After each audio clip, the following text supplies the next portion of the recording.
안녕하세요, 김호준입니다. 청에 있을 때 인간 취급 안 해놓고 내게 특활비 10만 달러 건넸다고? 어딨자? 또 조선일보 기사 제목입니다. 김용 여사 방미 때 10만 달러 특활비를 여성 행정관에게 건넸다고 하는 김희정 씨가 검찰 대질신문 과정에서 70대 할머니인 관저 행정관 장모 씨에게 내가 언제 그런 돈을 받았냐는 질책에 사과하며 쩔쩔맸다는 내용입니다. 그런데 김 전 실장이 특활비를 건넸다고 지목한 여성 행정관은 장모 씨가 아니죠. 이 사실은 이미 진작에 보도된 바가 있습니다. 조선일보 내용은 이명박 전 대통령 측에서 그동안 주장해온 겁니다. 이명박 전 대통령 측 주장을 그대로 받아 조선일보는 마치 돈을 받은 여성 행정관이 장모 씨인 것처럼 등갑시켜 그 대화를 옆에서 듣기라도 한 것처럼 소설을 하나 만들어낸 거죠. 제가 조선일보에 유일하게 감탄한 점이 이겁니다. 진보 보수가 서로 주장이 다를 수 있고 상황을 보는 방점이 다를 수 있고 그 쟁점을 두고 서로 야유하고 비꼬고 투닥거릴 수 있죠. 그건 얼마든지 그럴 수 있는데 이렇게 생짜로 소설을 써버리는 거 이건 따라잡을 수가 없다. 그럴 때마다 혼자 중얼거립니다. 일동 굴다. 김호준의 인장이었습니다.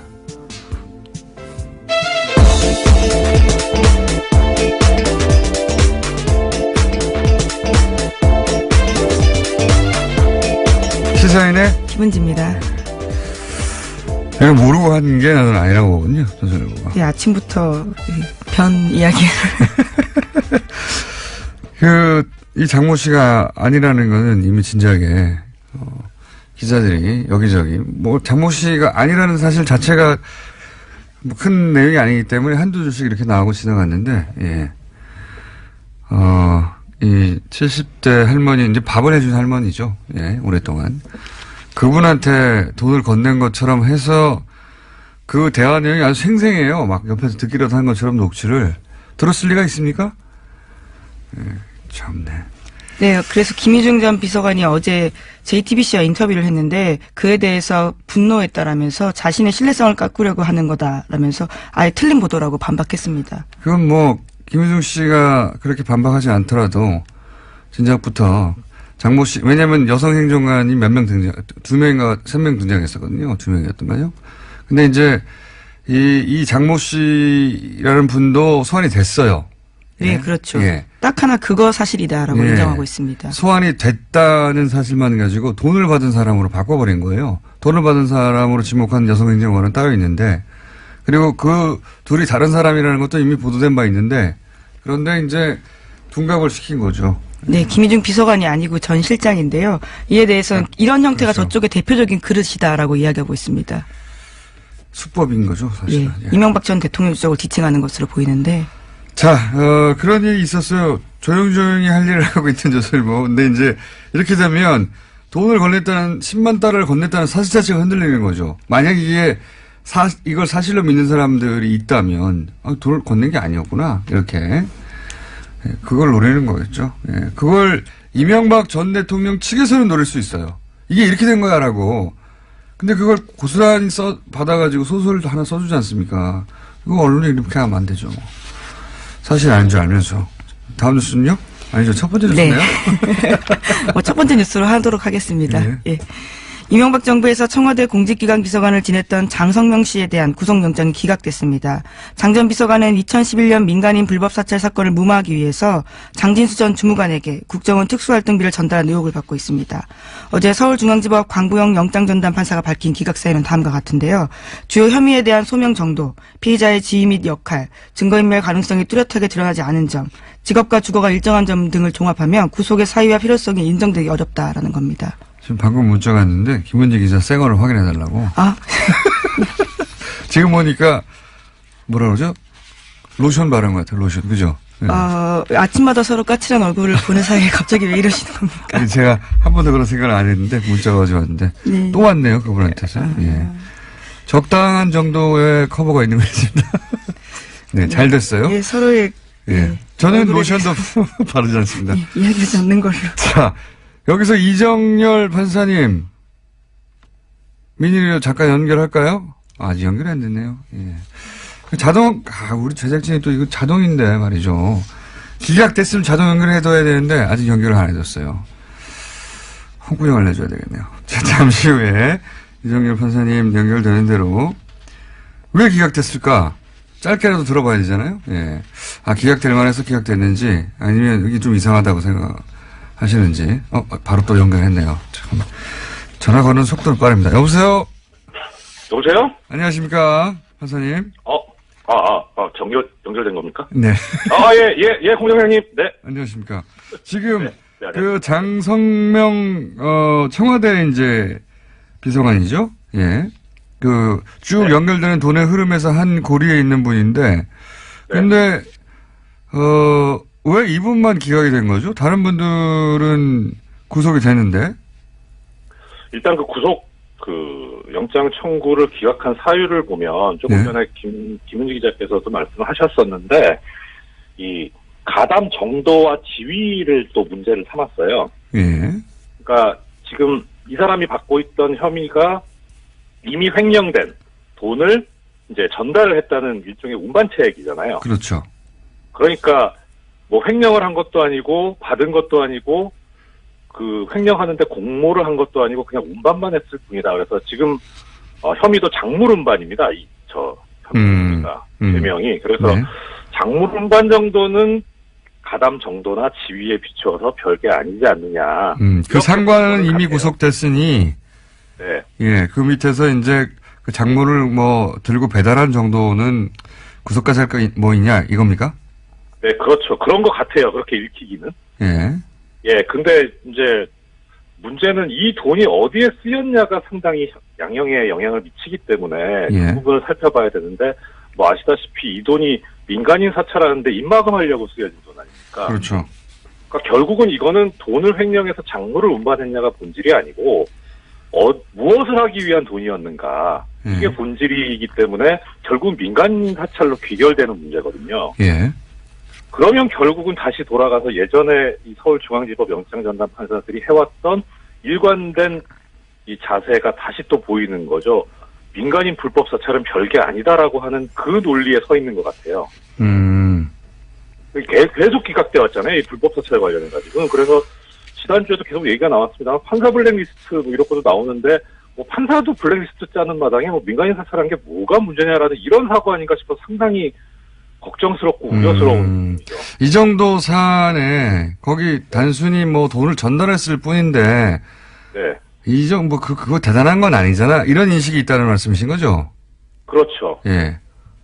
아하. 네, 근데 본질을 제대로 못 들여다보고 있는 거죠. 그리고 또 하나는 그래서 들여다본 게 나온 이유가 증거인멸의 우려가 있다고 보기 어렵다 이렇게 했는데 그 부분도 결국은 하나 이유를 들이대면서 기각하는데 합리화시키려는 이유로밖에 안 보이고요. 뭐 검찰에서도 얘기하고 있습니다만은 지속적으로 이 공범자들을 접촉을 하면서 진술을 바꿔달라 말을 맞추기를 시도를 하고 그랬었기 때문에 이런 경우는 증거인멸의 우려가 있는데 왜 문제가 안 된다고 본 건지. 예, 그러니까 결국 별게 아니다라고 하면은 별게 아닌 그런 경우는 도주 우려가 없다고만 보기 때문에 그렇게 되면 증거인멸 우려를 어떻게 볼 것이냐가 남아서 결국 그냥 그 부분을 이렇게 뭉개버린 거 아닌가 그런 생각이 듭니다.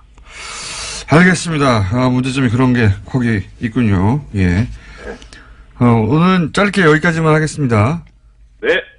혹시 하실 말씀 없습니까? 어제 내용 관련해서. 제가 어제 항의 전화를 하나 받았는데요. 네. 그 판사 블랙리스트 관련해가지고 제가 송모 판사를 언급을 했는데 그 송모 판사가 둘이 있거든요. 근데 제가 다른 한 분을 생각하셨군요. 예. 예, 그 연결을 하다가 두 사람을 섞어버려가지고 그 모욕적인 발언이 그 실려있던 그 판사로 오해될 만한 판사에서 엄청난 항의를 받았습니다.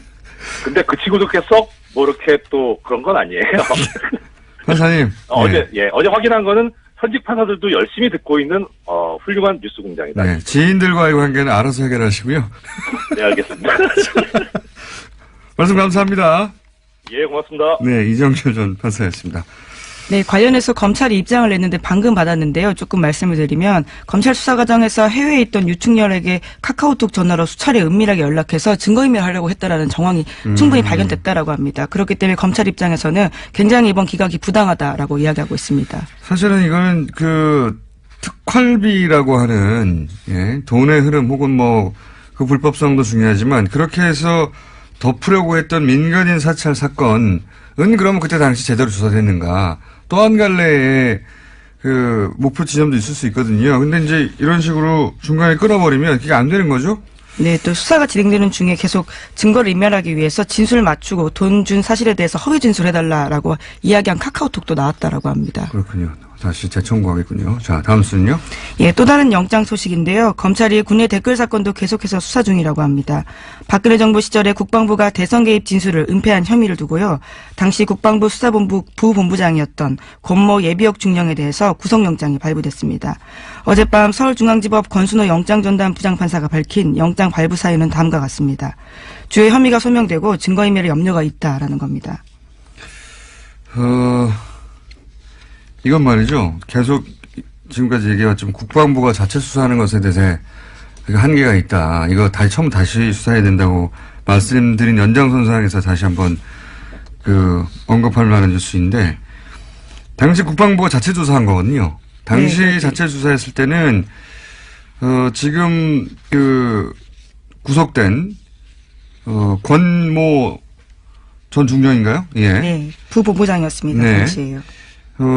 진술이 어떤 게 나오냐면, 여러분들 덕분에 대선을 치렀다. 잘 치렀다. 또는 사이버 심리전단이 대선에 개입했다. 이런 요원들의 진술이 있었어요. 네, 박근혜 정부 시절에 조사했는데요. 진술은 충분히 나왔습니다. 근데 이거를 그냥 일부 부하들 일탈했다고 이 진술을 없애버리고 대선 개입이 없었던 것으로 다시 조사하라고 해서 대선 개입이 없던 것으로 다시 조사 결과가 나와서 대선 개입은 없다고 발표한 거란 말이죠. 예, 심지어 훌륭하게 조사했던 수사관은 오히려 전보 조치했습니다. 그래서 이 권중령은 이제 퇴임을 했기 때문에 민간인에 대해서 검찰에서 수사해가지고 구속영장 청구했어요. 그런데 그때 당시 수사본부장이었던 대령이 있는데 이분은 현역입니다. 네, 여기는 그렇습니다. 이제 현역이기 때문에 국방부에서 하고 있거든요. 예, 군검찰에서 수사를 진행하고 있습니다. 여기는 아직도 진척이 안 되고 있어요. 이렇게. 네. 국군에서 자체적으로 하면 안 된다는 얘기입니다. 이게. 그 밑에 부하는 검찰에서 수사해서 혐의를 입증해서 지금 구속이 됐는데 군에서 수사하고 있는 그 상관은 더 큰 책임이 있겠죠. 상관은 강간무소식입니다. 자, 어쨌든 지금 사이버 사령부의 대선 개입, 군의 대선 개입도 확인되어 가고 있는 와중입니다. 다음은요. 네, MBC가 이명박 전 대통령의 아들 이시영 씨의 통화 내용 파일도 보도했습니다. 이 녹음 파일에는 이시영 씨의 회사 SM의 다스 자금이 쓰인 정황이 나와 있는데요. SM이 다스의 핵심 부품 업체를 인수해서 몸집을 불려나가고 있었습니다. 지금까지도 여러 차례 전해드린 바가 있는데요. SM은 이시영 씨가 다스를 우회 상속받기 위해서 만든 회사 아니냐라는 의심이 있는데요. 그에 대한 또 다른 정황 증거입니다. MBC가 연속으로 이제 이 통화 파일 분석해서 다른 뉴스에서는 안 나오는 특종을 연속으로 내고 있어요. 예. 그 중에서 저희가, 너무 많은 통화 파일을 어제 공개해가지고, 일부만, 들려드리겠는데, 이 통화 내용을 들어보면, 실소유주가 누군지, 명확하게 드러납니다.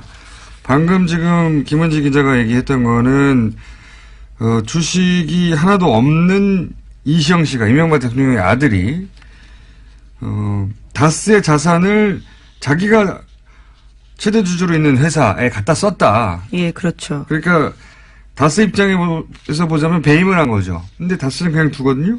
그 이유는 다스가 아빠 거니까. 이렇게 하면 이해가 간다고. 이명박 전 대통령이요. 예.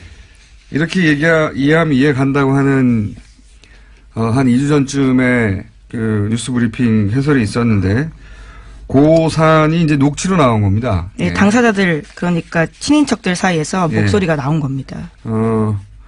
SM 인수하는데 자금은 다스에서 나왔다고? 뭐 이런 얘기가, 너는 어떻게 알았어? 뭐 이런 대화가 나오는 녹취를 MBC에서 보도를 했고요. 자, 지금부터 이제 들려드릴 것은, 그러면 다스의 진짜 주인은 누군가? 오랫동안 거의 지난 6개월간 계속해서 해왔던 질문에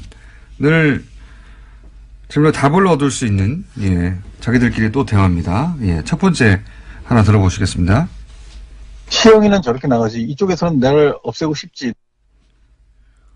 이렇게 짧게 끊었네요. 좀 더 길게 있는데.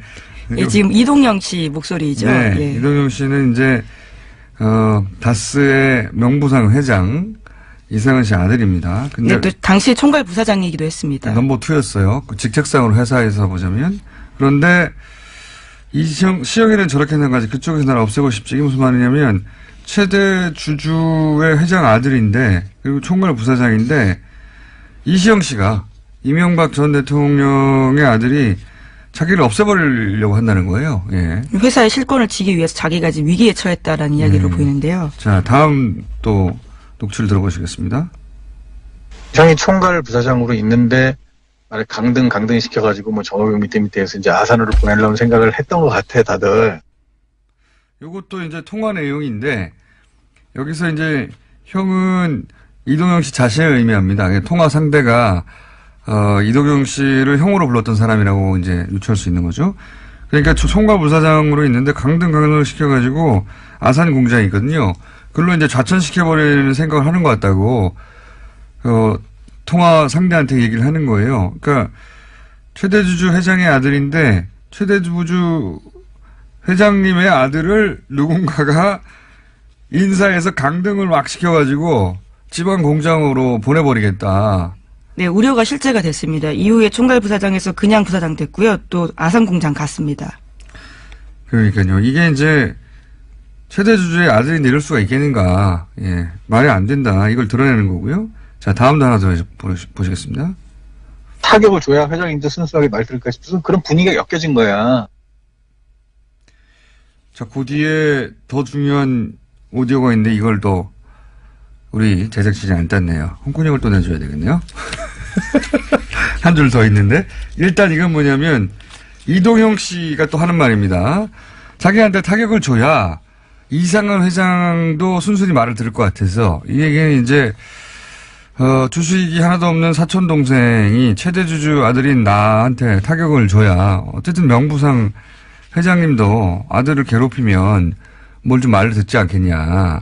이렇게 자기 입장에서 이제 얘기하는 거예요. 자기 입장에서 왜 나를 이렇게 괴롭히냐. 나를 이렇게 괴롭혀야지. 회장님도 말을 듣지 않겠냐. 그런데 더 웃긴 것은 그 뒤에 아무리 필요 없는 의견이라도 회장님 의견도 중요하잖아. 이렇게. 네, 아무리 필요 없는 의견이라고 스스로 말하고 있습니다. 그러니까요. 그러니까 이게 모순되는 이야기죠. 아무리 필요 없는 의견이라는 말을 하는 자체가 아무도 그 말을 안 듣는다는 얘기잖아요. 실권이 없다는 걸 예. 스스로 고백하고 있는 거죠. 그런데 자기한테 타격을 줘야 회장님도 순순히 말을 들을 것 같아서 이 말은 이제 자기 자존심을 살리는 이야기죠. 한마디로. 실제로 자기를 때리든 안 때리든 회장님은 아무런 실권이 없어요. 이미.